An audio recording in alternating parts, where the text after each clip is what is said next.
The notebook cost $1.50 at the corner store on 79th Street, the kind with a marbled black cover and a wire spiral already bent before he bought it. Cornelius Boyd wrote in it every morning at 6:10, the date, the weather, one line of scripture, the name of everyone he had prayed for. He had done it for 9 years, ever since the doctors first said the word that ends a sentence. And 4 filled notebooks now stood in his nightstand drawer like fence posts. The house they sat in was worth $310,000. He had paid $11,000 for it in 1974 and spent the next 51 years paying it off $200 at a time. In 11 days, his own children would sign a paper that erased all of it. What the hospice nurse threw away did with that notebook would undo their betrayal, starting with a grave that had been sealed since 1991. Yolanda Reeves had been a hospice nurse for 19 years, and she had learned that the dying do not need to be saved. They need to be seen. She was 51 years old. She made $31.40 an hour on the overnight shift, which was $4 more than the day rate, and she took the overnight on purpose because the night was when the bad hours came, and the families went home, and somebody had to be there who was not afraid of 3 in the morning.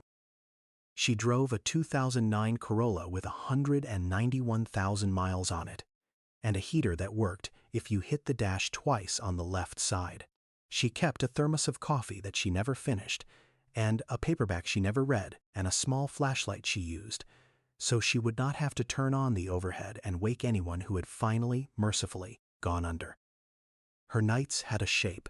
She came on at 11 and read the day nurse's notes standing up in the kitchen, because if she sat down to read them she would be tired before she started, and a tired nurse makes a sleepy patient feel like a chore.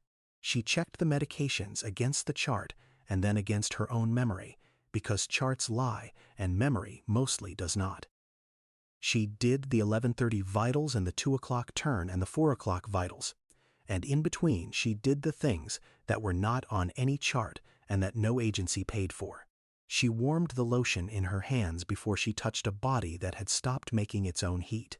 She learned which patients liked the blinds open and which ones needed the door cracked exactly 2 inches, because a sealed room felt like a coffin to a person already halfway to one. She learned the names of the people in the photographs on the dresser, all of them, the living and the gone, so that when a patient confused at 4 in the morning, she could say a real name and watch the panic go back down into the body where it belonged. She was good at the parts that did not show. There had been a man in Roseland last winter, 91, no family that came, who could not sleep unless someone hummed, and so she hummed. The same 3 hymns her grandmother used to hum over a sink full of other people's dishes, until he went under, and she did not write that down either. There had been a woman in Chatham who was afraid of the dark in a way that had nothing to do with being a child and everything to do with what waited in it. And Yolanda had moved the lamp so the light fell on the woman's own hands, because a person who can see her own hands believes she is still here. She did not bill for the 40 minutes she stayed past the end of a shift when a death was close, because nobody should cross over to an empty room, and the agency's clock did not understand that, and she had stopped explaining it to them. She did all of it the way her mother had taught her, which was without commentary. Her mother used to say, in the kitchen on Eberhard Avenue with the radio low on a Sunday and a pot of greens going on the back burner, that you do not have to be seen to be of service, but you do not, ever, serve from a small place inside yourself. Yolanda had heard that sentence so many times as a girl that it had gone in like a nail, all the way to the head, and she did not think about it any more than a carpenter thinks about the studs in a wall. It was just what held the house up.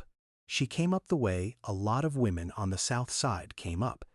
Her grandmother had ridden the Illinois Central North out of Greenwood, Mississippi, in 1951 with a cardboard suitcase and a pressed church dress and a faith that Chicago would be different, which it both was and was not. Her grandmother cleaned other people's homes for 30 years, 6 days a week, and was never once late and never once thanked in a way that lasted. Her mother became an LPN at Provident, back when Provident still meant what it meant to the neighborhood, the hospital the community had built when the other hospitals would not take them, and she raised Yolanda on the principle that nursing was not a job you did with your hands, but a thing you did with your whole attention. Yolanda had wanted to be an RN. She had gotten 2 years into the program at Kennedy King before her mother's kidneys failed and somebody had to be home. 3 days a week of dialysis and a body that needed lifting, and that somebody was her, because that is how it goes for the oldest daughter in a family that does not have a margin. She finished the LPN track at night instead, 4 years of it, classes that started at 6 after a shift that ended at 5. She did not complain about it. She had decided a long time ago that resentment was a tenant she could not afford to house, because resentment never pays rent and never moves out and eats everything in the refrigerator. She had a son of her own, Terrence, 26 now, whom she had put through 2 years at Olive Harvey on overnight money, and who worked in IT downtown and called her every Sunday and did not fully understand what she did all night in other people's houses. Which was fine, which was the point. You raise them so they do not have to know. He had wanted her to quit the overnights years ago, to take a clinic job with daytime hours and a chair that did not fold. She told him the night was where she was needed, and that was true, and she also did not say the other true thing, which was that the daytime was full of the living, and she had gotten more comfortable, somewhere in 19 years with the company of people who were leaving. Cornelius Boyd was assigned to her in March. The intake said end-stage congestive heart failure, 81 years old, widower. Do not resuscitate on file. 2 adult children listed as emergency contacts. The intake did not say that he would be the kind of man who apologized for the trouble of dying. It did not say that he kept his shoes shined even now. The brown florshams lined up under the bed, though he had not walked to the corner in 4 months, because a man, he told her the second night, does not let his shoes go just because his legs did. It did not say that he prayed out loud at 6:10 in the morning in a voice gone to gravel, the same 6 verses in rotation, and that he wrote everything down afterward in a marbled notebook he kept under the lamp. His days had a shape even now, the same way her nights did, and the 2 shapes met for 20 minutes at the seam of the afternoon. He woke before the light. He prayed. He wrote. By 7 he wanted coffee, half a cup, decaf, which he called the saddest thing they ever did to a bean. By 9, if it was a Tuesday, Deacon Roy came from the church on Cottage Grove and read to him, not the Bible, which Cornelius could recite himself, but the sports page, the box scores, the standings. Because Cornelius had followed the White Sox since 1959, the way other men followed weather, as a thing that happened to you, whether you deserved it or not. He could tell you who played second base in 1959 and what the man hit and what became of him after, and on a good afternoon he would tell you, and you would be glad you asked. By noon he was tired. By 3 he had a window, an hour or two, when his mind was clear and bright as a struck bell, and Yolanda learned that this window, 3 to 5 in the afternoon, was when Cornelius Boyd was most fully himself, sharper than half the people she passed on the sidewalk, his memory a filing cabinet he could still walk into and pull any drawer. She learned this because she paid attention, and because she had started coming 20 minutes early to her overnight shift, parking the Corolla on Drexel and sitting with him through the bright window before the day nurse left. She was not paid for those 20 minutes. She did not write them down. She told herself she did it because the handoff went smoother, but the truth was simpler, and she knew it. She liked him. She liked the way he said her whole name, Yolanda, 4 syllables, like it was worth the breath. She liked that he asked her about her own mother and remembered the answers, and asked about Terrence by name, and wanted to know how the boy liked the work downtown. She liked that he had a notebook and used it, because in 19 years she had watched 100 people lose the thread of their own lives, and here was a man holding on to his with both hands. He had been, she gathered, a generous man in the quiet way of people who never had much to be generous with.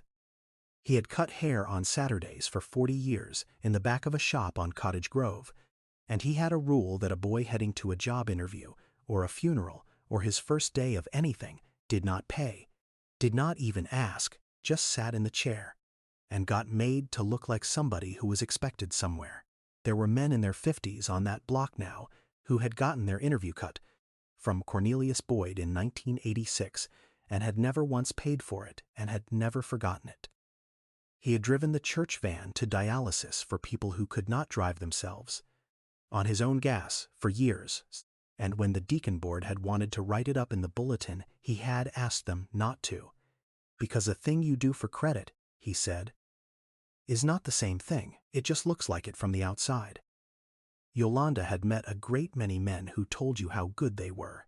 She had met very few who arranged their whole lives so that no one would know, and she found that she was, after 19 years and 100 deathbeds, still able to be moved by one. The house held him the way a good coat holds a man it was made for. It was a brick 2-flat on a block of brick 2-flats near 81st and Drexel, the kind of street the city forgot to ruin. He had a porch with 2 metal chairs and a milk crate where the 3rd chair used to be. He had a kitchen with a table that had 4 different repairs in the legs, each one done by a different hand, across 50 years, so that the table was a kind of record of every man in the family who had ever owned a screwdriver. He had a front room with plastic still on one chair, the good chair, the one for company that mostly stopped coming. He had a basement with a deep freezer and a wall of mason jars his late wife had filled the last summer she was well. Peaches and green beans and chow-chow, and he had never been able to open a single one. Not because he was sentimental, he said, but because once you ate the last jar there would not be any more, and he was not ready to live in a world that had run out of Ruth's peaches. And in the kitchen, on the frame of the doorway between the kitchen and the back hall, painted over twice but still faintly there if you knew to look, were the pencil marks. A child's height, then another's, then a third's, dated in a woman's hand, birthday by birthday. Going up the frame, and then, on one of the 3 columns, simply stopping. Yolanda had noticed the marks the first week and had not asked about them. You learn in this work that a house tells you its losses before its people do, and that the kindest thing you can do is let it tell you in its own time. His children were named Darius and Crystal. Darius was 54 and Crystal was 49, and they had come up in the same brick, 2-flat, near 81st and Drexel, in the years when Cornelius Boyd was a different man, or rather the same man pointed in a harder direction. He had worked 3 jobs to hold that house through the rough decades, the decades when the steel went, and the work went, and half the block went with it. He drove a CTA bus on the day route, the number 4, down Cottage Grove, days that started at 4:40 in the morning. He worked the loading dock at a warehouse off Cicero 3 nights a week, 11 to 7, lifting until his hands cramped into the shape of the boxes.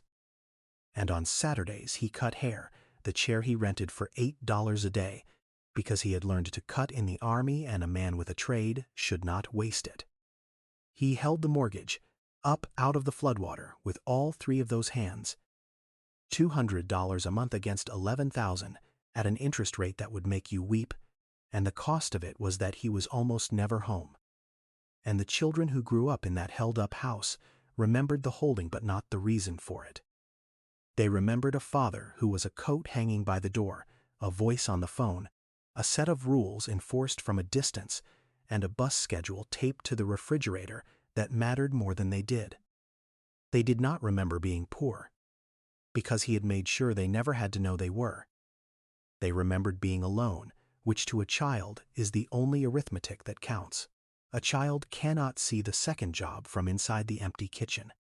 A child cannot hold the mortgage in her hand and feel its weight. A child only knows that the chair at the head of the table is empty again, and draws from that the conclusion children draw, which is that she was not enough to keep him in it. There had been 3 of them. That was the part the house knew and the family did not say. Between Darius and Crystal there had been a middle child, and the third column of pencil marks on the door frame was his, and it stopped at a certain height in a certain year, and the family had folded that up and put it away because saying it hurt more than the silence did, or so they had told themselves for a very long time. Yolanda did not know the boy's name yet. She knew only that there was a shape in the houses where a person used to be, the way there is a lighter rectangle on a wall where a picture hung for 30 years and then came down. Darius took the absence one way and Crystal took it another, but they both took it, and they carried it into their own lives like a coat that did not fit and could not be thrown away. Darius grew up to want the thing his father had wanted, which was security, except he wanted it without the 3 jobs, without the cramped hands and the 4:40 alarm and the chair he was never in.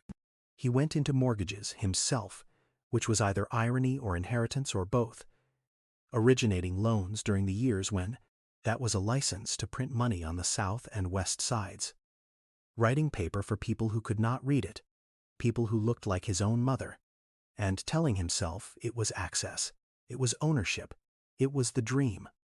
Right up until the music stopped in 2008, and Darius was holding more chairs than there were seats. He never quite recovered.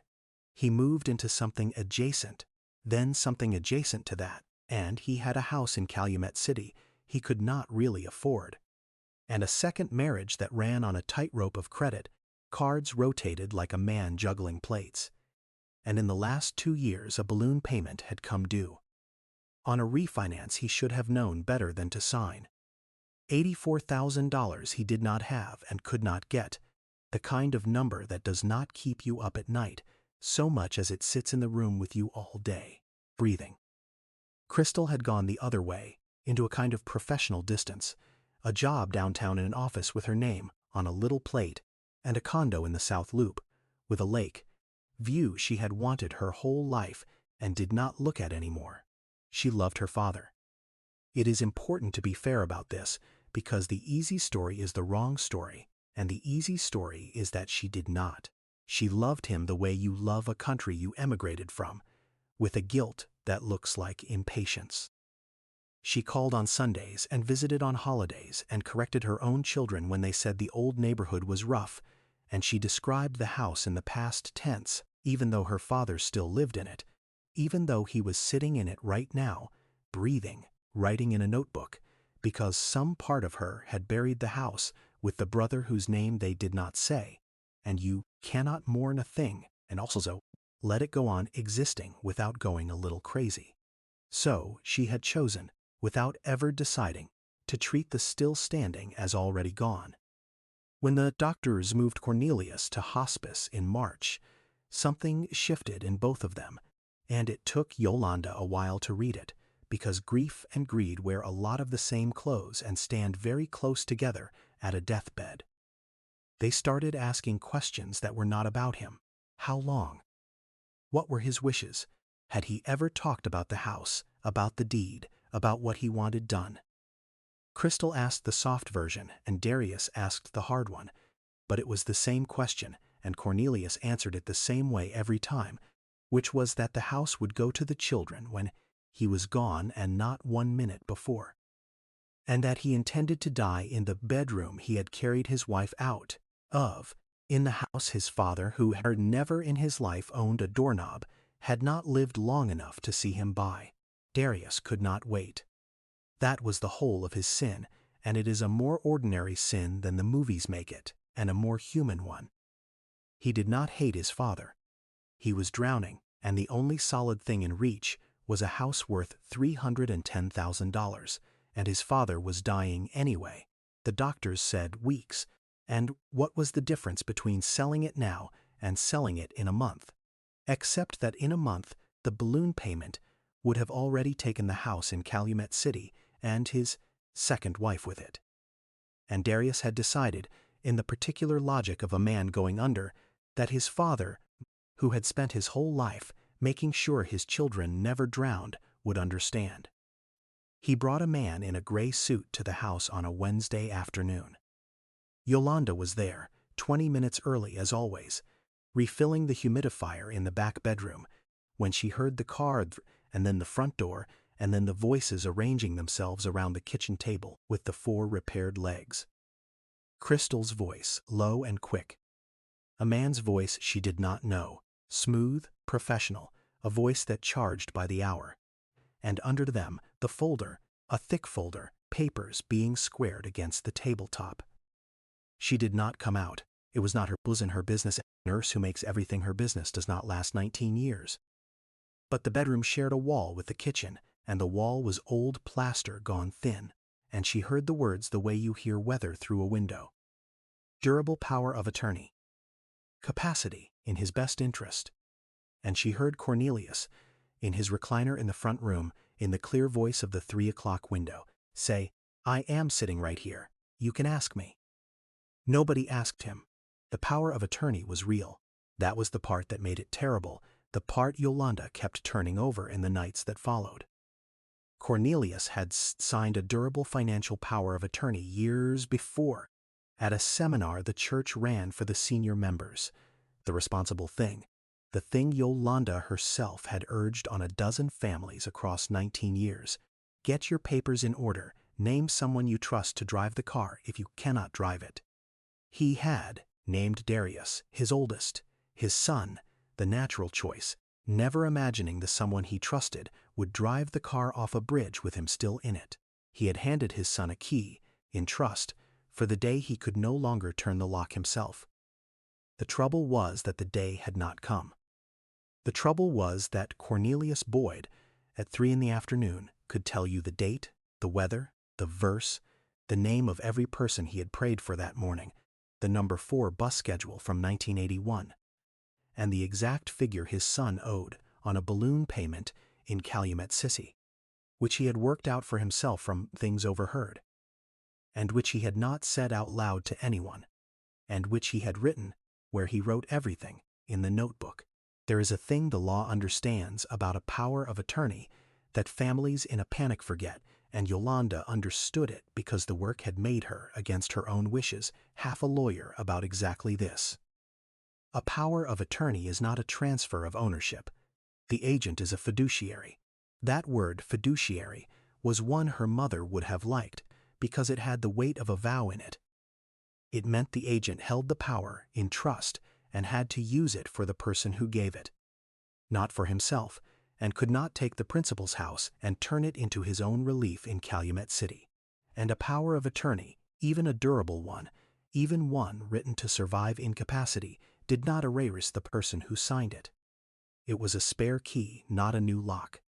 As long as Cornelius had capacity, as long as he could understand his situation and weigh it and decide, the house was his, the choice was his, and his children were drivers, not owners, and could be told to pull over. To sell the house out from under a father who still had his mind and had said no, plainly, more than once, was not estate planning. It had a colder, plainer name, and Yolanda had filed reports under that name before, and the name was financial exploitation of a vulnerable adult. And the law did not soften it because the man holding the pen was the man's own son. But to sell it, they needed the one thing Cornelius would not give, which was a no that the law would honor as a yes. They needed him to be gone.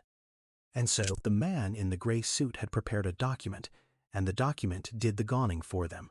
The day nurse, a sweet exhausted woman named Renee, who worked too many agencies to track any of them closely, signed it as a witness one afternoon, half reading it, the way you sign for a package the courier is impatient to leave. Crystal had presented it as routine, a Medicaid thing, a benefits thing, the kind of form that comes in stacks at the end of a life. It was not routine. It was a notarized affidavit prepared by the man in the gray suit, asserting that Cornelius Boyd lacked the capacity to manage his own financial affairs, and that his agent under the durable power of attorney was therefore authorized to act fully on his behalf, including the sale of real property. Renee did not know what she had witnessed. The notary, a woman who came and went in 4 minutes with a stamp and a logbook, did not know Cornelius Boyd from a man on a bus, and did not need to under the thin letter of what a notary swears, which is only that the signature is the signature, Not that the words above it are true. And Cornelius, who was asleep in the bright back bedroom at the moment the pen moved, did not know that 2 rooms away a piece of paper had just declared him gone, while he still breathed, still dreamed, still, somewhere behind his closed eyes, prayed. Yolanda did not see them sign it. She came on at 11 that night, and found the kitchen tidied in a way it never was, the chairs squared to the table with the 4 repaired legs, the folder gone, a smell of someone else's perfume still hanging in the front room over the older smells of liniment and coffee, and a house lived in for 51 years. She found Cornelius awake, which he should not have been at that hour, lying on his back with his eyes open, and his hands folded on the blanket, the way a man folds his hands in a pew, the notebook beside him on the spread. She did the things she did. She checked his color in the lamplight. She asked if he was in pain. He said no. She asked if he wanted the light off. He said no, leave it. And then, after a moment, in a voice she had not heard from him before, smaller, flatter, the voice of a man who has overheard something he was not meant to, and has been lying in the dark with it for hours. Yolanda, do you know what they were doing at my table tonight? She said she did not. They think I went, he said. He tapped his own temple, once, with one finger, the nail clean and trimmed, because a man keeps his nails. They think I'm not in here anymore. He almost smiled, and it was the worst thing she had seen all week, that almost smile, worse than any of the deaths, because the deaths were honest, and this was not. 51 years I held that house up. My father never owned a doorknob in his life. Did I ever tell you that? He had not. His was Cornelius, too. Cornelius Boyd I. He came up from Indianola, Mississippi in 1949, him and my mother, and they rented 2 rooms from a man on this very side of this city, who charged them extra for the heat in the winter and extra for the screen on the window in the summer. Charged them for the air. He stopped. The radiator knocked twice and went quiet, as if to make his point. He died in a rented room. Never had a key to anything that he didn't have to give back. So when I bought this house in 1974, it was not about the house. You understand me, it was about there being one Boyd standing on ground that was his own. One. That was the whole of it. I didn't need to be rich. I have never once in my life needed to be rich. I needed there to be a door in this city that nobody, not a landlord, not the city, not anybody, could put me out of. He turned his head on the pillow and looked at her, and his eyes were the 3 o'clock eyes, the struck bell eyes, clear and present in a body the doctors had given a season. And my own son brought a man in a suit to take the door. While I was sitting right here. While I was sitting right here, girl. Yolanda did not tell him what she suspected about the paper, because she did not yet know it for certain, and because you do not lay a weight like that across a man's chest at midnight when his heart is the thing that is killing him. She did the thing she knew how to do, the thing her mother had done at 100 kitchen tables and 100 bedsides, the only thing that has ever once actually worked on grief, which is the simplest thing and the hardest, the thing the man in the gray suit would not have known how to bill for. She did not call anyone. She did not fix it. She did not say a word about the law or the affidavit or fiduciary duty. She pulled the folding chair close to the bed, close enough that he could see her hands in the lamplight, and she sat down, and she let him talk, and she did not interrupt, and she did not advise, and she did not correct. She just listened, all the way through, while the radiator knocked and went quiet, and the dark outside the window thinned slowly toward the color of weak coffee. He talked about his father and about Indianola, and about a key his father once made him give back to a landlord while the man watched to be sure. He talked about Ruth, and the summer she put up the peaches, and how she sang in the basement while she did it, off-key, the same hymn over and over. He talked about the number 4 bus, and a passenger in 1981 who rode every day and never had the fare, and whom he never once put off the bus. He talked about the chair he rented for $8, and a boy he sent to an interview looking like a man, who came back to thank him in a suit of his own. He talked about everything except the one thing the third column of pencil marks, and Yolanda, who had learned to let a house tell its losses in its own time, did not ask, and he did not say. Not that night. But before he slept, he did one thing she would think about for the rest of her life. He reached over with a hand that shook now even in the bright hours, and he picked up the $50 notebook, the newest of the four, and he held it out to her in the lamplight. "Whatever happens," he said, "don't let them say I wasn't here." She took it. She held it the way she warmed the lotion, the way you carry a thing that cannot make its own heat. And she sat at the folding chair until morning with the notebook in her lap, not yet knowing what was written on the last page, not yet knowing it was the one page that could undo everything the man in the gray suit had built.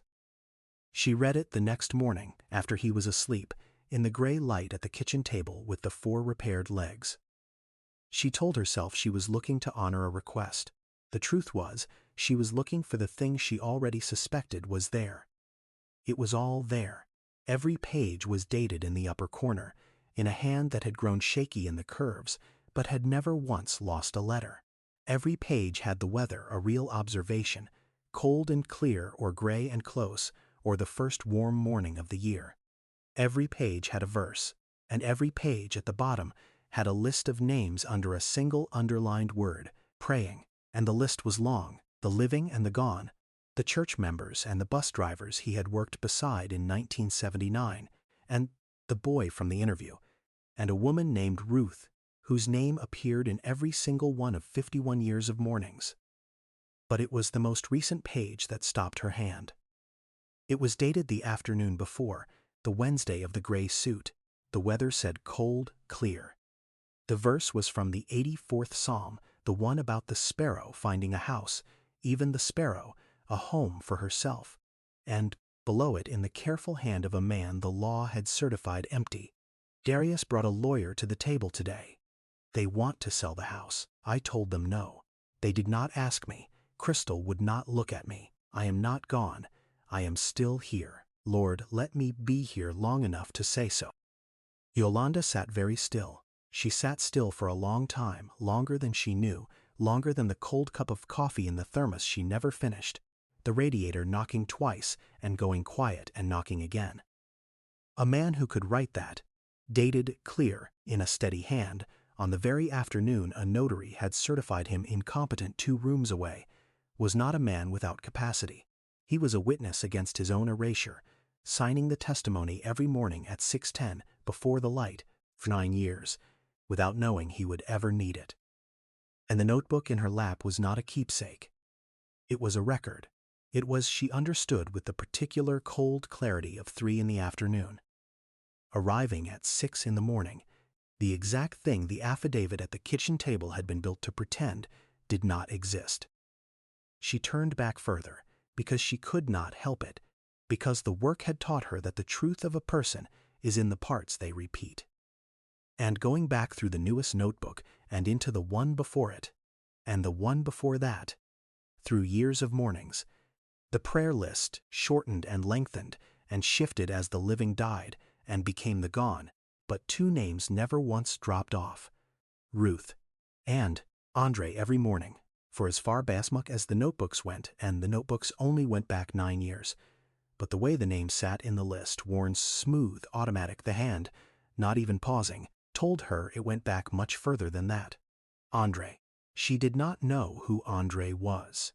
She knew only that he was the 3rd column of pencil marks, the lighter rectangle on the wall, the empty chair the children had each tried to fill with a different kind of wrong, and that Cornelius Boyd had carried him every single morning of his life, alone, in a notebook that cost $50, in a house his children were trying to sell. She made the call that night. She did not make it in anger, and she did not make it as a daughter, because she was not his daughter, and she kept that line clean even now, because the work does not work if you forget which side of it you are on. She made it as what she was. A hospice nurse in the state of Illinois is a mandated reporter, which is a plain bureaucratic phrase for a heavy moral thing. When she had reason to believe an older adult was being financially exploited by a person in a position of trust, she was not permitted to decide it was none of her business, and go home. She had filed reports before, for far less than this, for a grandson who emptied an account, for a caregiver who sold a ring. She stepped out onto the porch with the 2 Metzler chairs and the milk crate, where the 3rd chair used to be, in to the cold coming up, off the lake, and down the length of Drexel.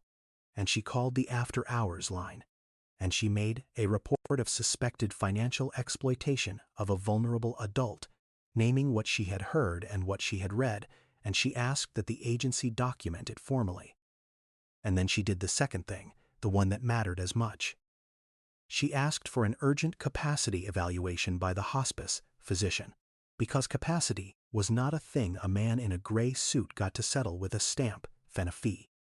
Capacity was a clinical finding, and a doctor could make it, and a doctor's finding that Cornelius Boyd understood his situation and could make his own decisions would land on a different shelf entirely than a purchased affidavit, a shelf the law actually reached for when it had to choose. She stayed on the phone for 19 minutes. The wind went through her scrubs and she did not go inside.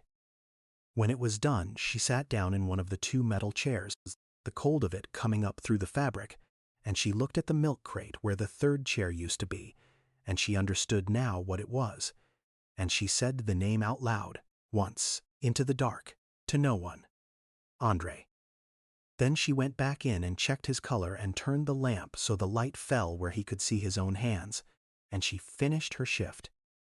For a few days nothing visible happened at all, and those were the strangest days of the whole spring, because Yolanda now knew 2 things at once that could not both be true and yet were.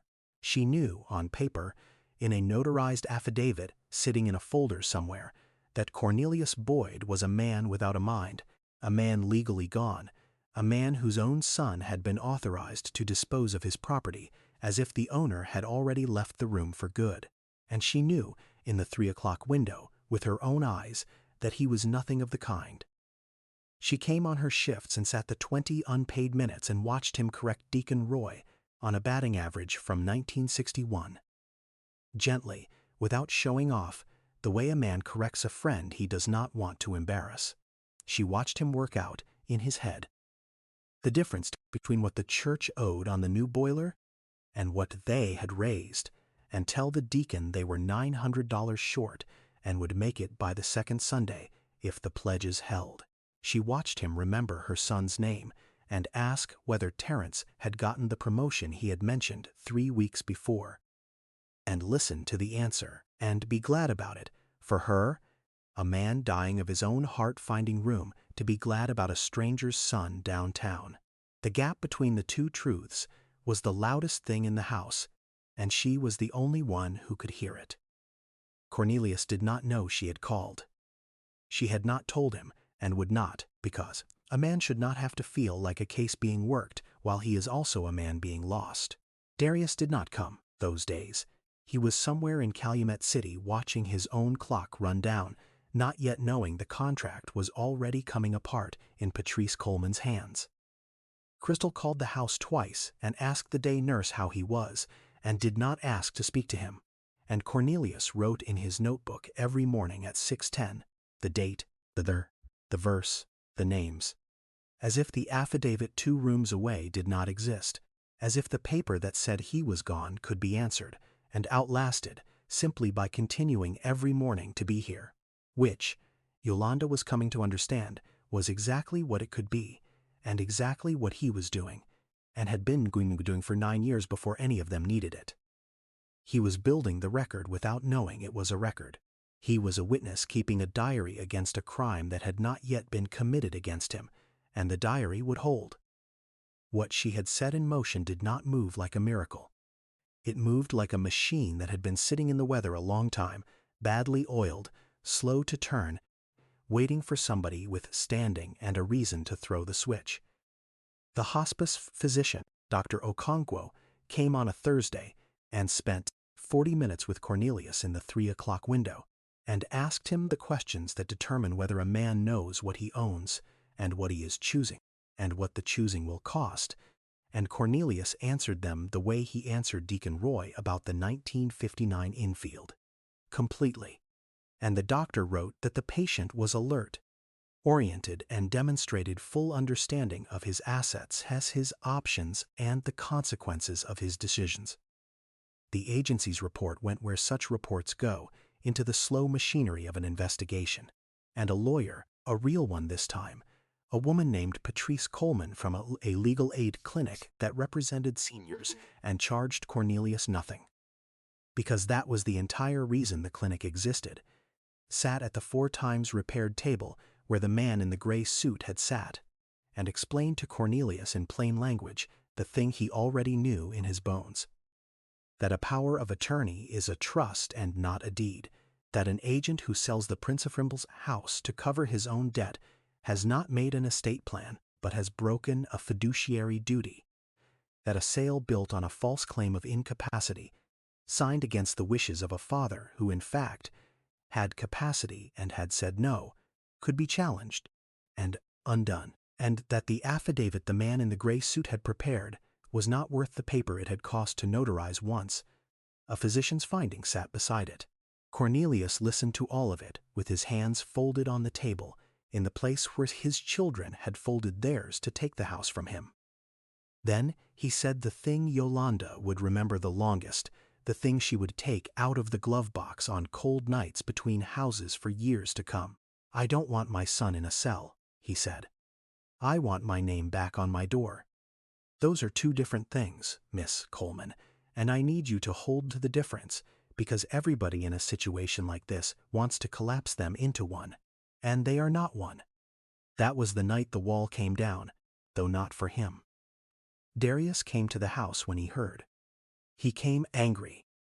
The way men come angry when the anger is the last dry thing covering the fear, and he stood in the front room he had grown up in, on the carpet where his height had once been measured against a doorframe in the next room, and he told his father that he had only been trying to protect him, that the house was too much for a sick man, that he had done what had to be done, that somebody had to be practical, that nobody else in this family had ever once been practical, and Cornelius, in the recliner, in the 3 o'clock light, did not argue.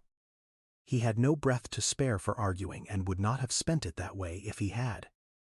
He reached to the side table and picked up the $1.50 notebook, not the newest one, the oldest of the 4, and he opened it near the front, to a page he did not have to search for, and he held it out to his son the way he had held it out to Yolanda in the dark, and he said in a voice with nothing left in it but the bottom, "Read me that name at the bottom." Darius looked at the page. He did not read it out loud. He could not. The name at the bottom of that page, and the bottom of the page before it, and the bottom of every page going back as far as the notebook went, was Andre. His brother, the middle child, the 3rd column of pencil marks, who had died at 20 in a car on the Dan Ryan in the rain in April of 1991, 34 years gone, and whose name the family had folded up and put in a drawer because saying it out loud was a stone none of them could lift. Darius had been 23. He had stood at the funeral and decided, in the way a young man decides a thing that runs his whole life afterward, without his ever revisiting the decision, that he would not cry in front of his father, that one of them had to be the man now, and he had carried that for 34 years and called it strength. He had thought his father did not feel it. That was the thing. That was the whole terrible engine of it, idling under everything Darius had ever done. He had thought his father, the coat by the door, the bus schedule on the refrigerator, the man who was never in the chair, had not felt the loss the way Darius felt it, because the man never spoke of it, never wept, never broke. And here was the proof, in a $1.50 notebook, that his father had said Andre's name every single morning, for 34 years, 6:10 in the morning. Before the light, while his son slept and woke and built a life on the belief that the old man's silence was the same as not caring. The silence had not been not caring.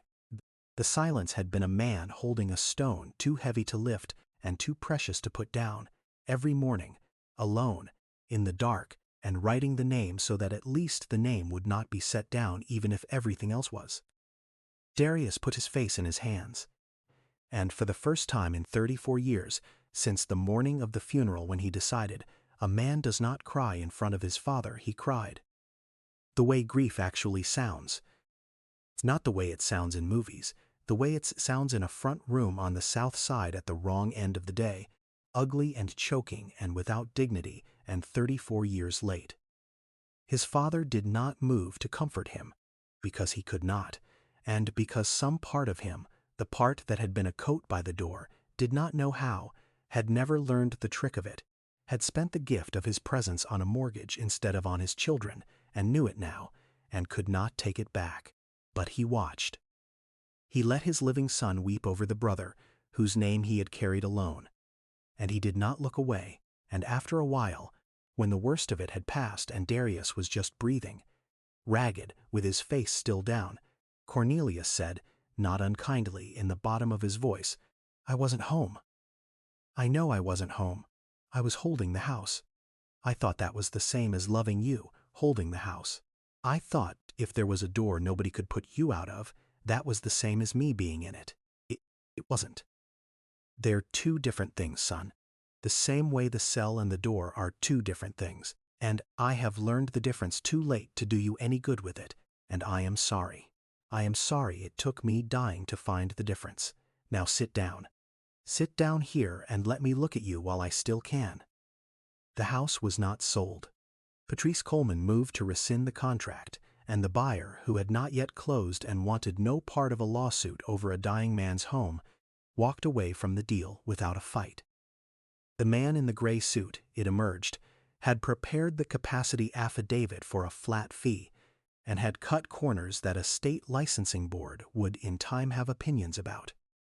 And that was a consequence that found him on its own, through its own slow machinery, without one push from a single Boyd. Cornelius revoked the durable power of attorney that had named Darius and signed a new one naming Crystal, who had spent the weeks since the table in a silence of her own kind, and who came to her father one afternoon in the 3 o'clock window and got as far as Daddy, and could not finish it, and did not have to, because he held up one hand, the one that shook, and said, "I know. Sit down," and she sat in the good chair, the one with the plastic still on it, and they did not speak for a while, and that was the whole of the conversation, and it was enough. Cornelius did not make Darius beg, and he did not write him out of anything, and he did not let Patrice Coleman pursue the cell even when she gently told him that he could. He told her instead to draw up something different, not a handout. He had no handout in him to give, and would not have given one if he had, because a handout, he said, is a thing you throw at a person so you do not have to look at them, and he had spent enough of his life being looked past to do that to his own son. He had a house and a freezer full of his late wife's preserves, and 4 notebooks. And the few weeks the doctors had revised, grudgingly, slightly upward, on the strength, Yolanda liked to think, of a man who had decided to stay long enough to say he was here. What he offered his son was not money. It was the truth, laid on the table where the lie had been, and the work of sitting in it, and a standing invitation to the 3 o'clock window for as many afternoons as there were left, which Darius took, every one of them, sitting in the folding chair Yolanda left out for him, learning his father in the last weeks the way he should have learned him in the first. What Cornelius did with the house in those last good windows was the thing Yolanda thought about longest, longer than the call, longer than the notebook, longer than anything else from that whole long spring. He did not leave it as a prize for 2 grieving children to fight over again the morning after the funeral, because he had seen, now, up close, what the house could turn his children into when it sat there, as nothing but a number with a lock on it. With Patrice Coleman's help, he put it into a form that meant it could not be sold under duress, could not be turned into one man's balloon payment, could not be wiped clean of the people who had stood on its ground. He made it, in the language of the documents, a thing held for the family across time rather than owned by one member of it at a moment of weakness. Crystal, the lower flat, he decided, the one his own family had lived crowded into in the first years before they could spread out, would go at a rent a working person could actually pay. to a family that needed what he had needed in 1974, which was a door in this city that nobody could put them out of. Because that was the whole of it. That had always, from Indianola forward, from the man who charged his father for the air, been the whole of it. And he asked one more thing, near the end, which he asked of Yolanda, on a Tuesday, in the bright window, with Deacon Roy's folded sports page on his lap, and the White Sox 4 games out of a race they would not win.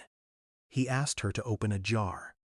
She went down to the basement with the deep freezer and the wall of mason jars. Ruth had filled the last summer she was well, the peaches and the green beans and the chow-chow lined up on the shelf under a coat of dust 9 yards deep, and she chose a jar of peaches and carried it up and set it on the 4 times repaired table and worked the lid, and the seal gave with the small soft sigh that means a thing has been waiting a long time to be let out into the air. She spooned them into a bowl. He ate 3 slices, slowly, with a spoon, his hand shaking, and he closed his eyes, and he said they were better than he remembered, which Yolanda knew was not true, and which she also knew was the truest thing he said all that week. He had been saving them for 9 years, because once you eat the last jar there are no more, and he had decided, finally, at the very end, that a man cannot spend his last season standing guard over a thing he is too afraid to use.